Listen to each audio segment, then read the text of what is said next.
tajuk penaksiran perkembangan kerohanian. Okey, kanak-kanak adalah bersifat unik, dinamik dan mempunyai keperluan dan ciri-ciri yang berbeza.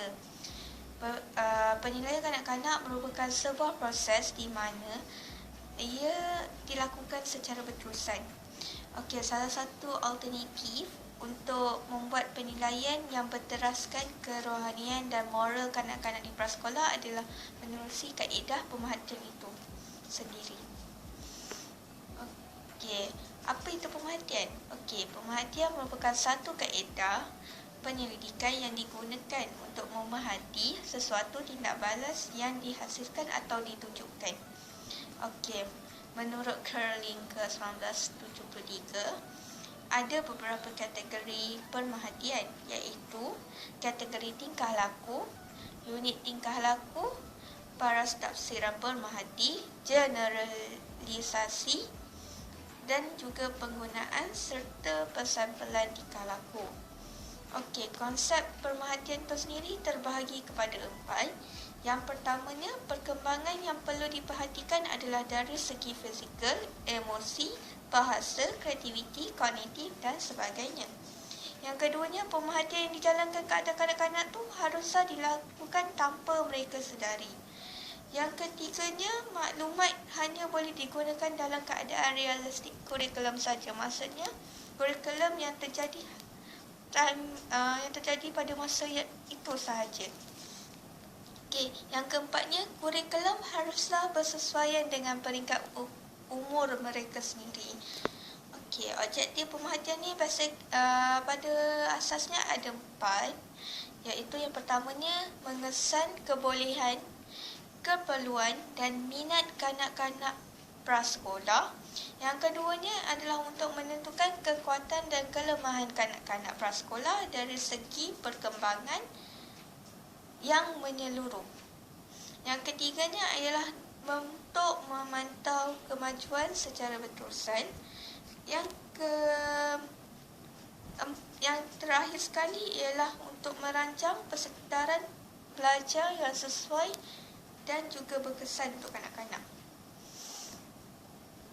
Okey, cara-cara pemerhatian ada 4 cara, iaitu sosiometri, senar semak, rekod durasi dan skala pemeringkatan. Bidang pemerhatian terbagi kepada 5, iaitu sosial, iaitu daripada segi cara interaksi kanak-kanak tersebut. Yang keduanya emosi, tingkah laku bukan lisan. Okey, tingkah laku bukan lisan ni merupakan satu kelakuan yang diekspresikan tanpa sebarang kata atau lisan. Yang keduanya fizikal, iaitu daripada segi kekuatan kanak-kanak itu sendiri. Contoh, kanak-kanak itu bermain, kanak itu berlari. Yang keempatnya adalah rohani, iaitu dengan mengamalkan perilaku yang berasaskan nilai. Okey, kat sini pemerhatian yang dijalankan adalah ketika kanak-kanak tu macam membantu kawan dia, macam bersikap baik terhadap kawan-kawan dia.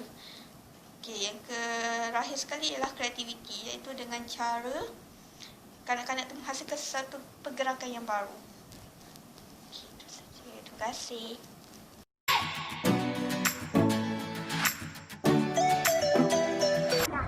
Assalamualaikum warahmatullahi wabarakatuh. Nama saya Nazra binti Rizwan. Okey, hari ini saya akan sambung apa itu hasil kerja. Hasil kerja merupakan objek sama ada yang wujud atau tidak yang merupakan hasil karya seseorang. Okey, sebagai contoh hasil kerja murid ni, contoh murid-murid ni dia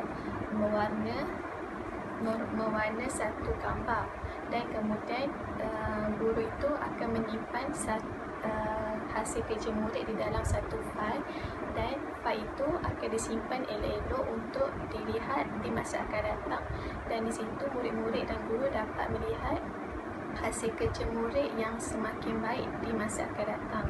Seterusnya, definisi amali dan hafazan. Amali bermaksud perkara yang dikerjakan atau yang dibuat oleh seseorang sebagai teori. hafazan pula bermaksud pengertian yang diambil daripada perkataan hafaz yang bererti sudah dapat mengucapkan pelajaran iaitu ayat-ayat Al-Quran dan lain-lain dengan ingatan semata-mata tanpa melihat buku, kitab dan sebagainya. Hafazan adalah proses yang digunakan untuk menyimpan pengetahuan seseorang. Okey, saja sikit. Terima kasih. Sejahtera, nama saya Kogilawani anak perempuan Ramu. Okey, saya akan menerangkan tentang senarai simak. Senarai simak adalah alat pentaksiran yang mengandungi senarai item yang disediakan untuk mengenal pasti perkembangan kanak-kanak dari segi kemahiran, fizikal, kognitif, bahasa dan sosial. Okey, terdapat 5 senarai item yang disediakan bagi menguji kanak-kanak dari segi pengetahuan mereka, kemahiran, sikap, kebolehan dan tingkah laku kanak-kanak. Okey, seterusnya adalah prosedur. Pertama, borang senarai simak disediakan sebelum membuat pemerhatian. Okey, yang kedua, dinyatakan dengan ringkas dan nyata. Yang ketiga, menilai dalam konteks semula jadi. Yang keempat, hanya kemahiran penting dinyatakan. Yang kelima, item disusun mengikut pemeringkatan. Yang keenam, pemerhatian dilakukan dengan beberapa kali bagi mendapat data yang betul. Okay. Yang ketujuh adalah senarai simak boleh dilakukan secara individu, kumpulan atau satu kelas. Itu saja, sekian, terima kasih. Oke, halo, nama saya Friendly Peter, nomor matik 41830033771. Oke, seterusnya saya akan sambung tentang pelaporan. Pertama sekali saya akan menerangkan tentang pelaporan. Pelaporan ini adalah laporan penilaian dari masa ke semasa tentang pengetahuan kanak-kanak ataupun perkembangan yang berlaku terhadap kanak-kanak. Maklumat pelaporan diperolehi daripada analisis ataupun inference yang dibuat melalui pemerhatian. Oke, seterusnya ialah prosedur pelaporan. Pelaporan perlu dilakukan dari semasa ke semasa mengikut keperluan untuk membolehkan guru dan ibu bapa mengambil tindakan susulan yang sewajarnya. Maksud di sini melalui pelaporan ini, ibu bapa ataupun guru mampu mengetahui kelemahan ataupun peningkatan yang berlaku terhadap anak-anak tersebut. Oke, prosedur yang seterusnya.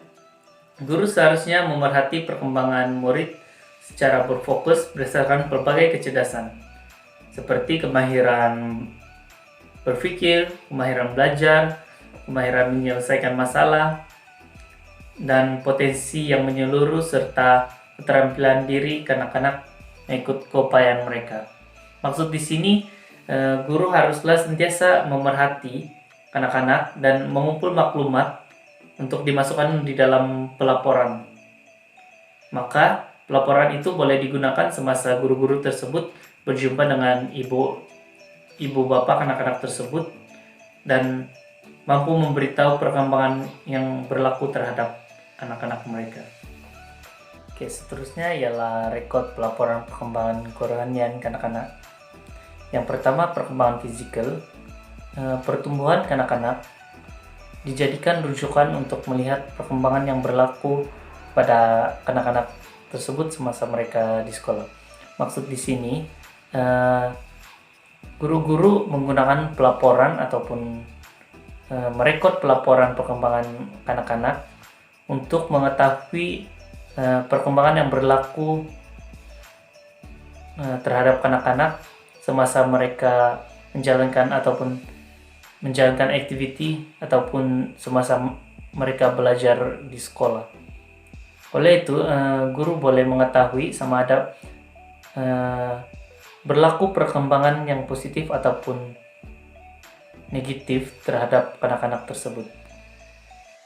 Seterusnya ialah bahasa dan komunikasi.